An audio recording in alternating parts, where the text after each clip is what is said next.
guys, welcome back to my channel. So today, for the third time, I'm teaming up with Troiareuke to bring you a quick review and demo on these two amazing products that they sent me, which happen to be really well suited for my sensitive and oily skin. So yeah, let's get started.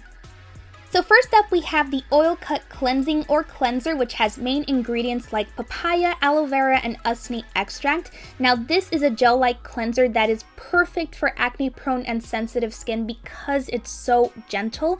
It doesn't contain any surfactants, which is typically that ingredient that causes cleansers to foam up, which this one does not. It also removes any impurities, including makeup.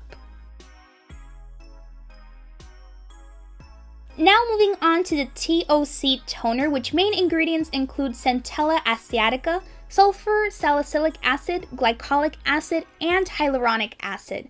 The TOC stands for turnover cycle, and what this toner claims to do is to correct and improve your cell turnover, resulting in healthier looking skin.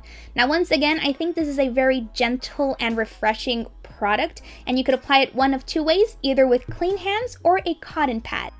And I have some very exciting news for you guys. Troiareuke is actually kind enough to be hosting a small giveaway for my subscribers, so I'll have all the information on how to enter down below. I hope that you guys enjoyed this video. Thank you so much for watching, thank you for stopping by, and until next time.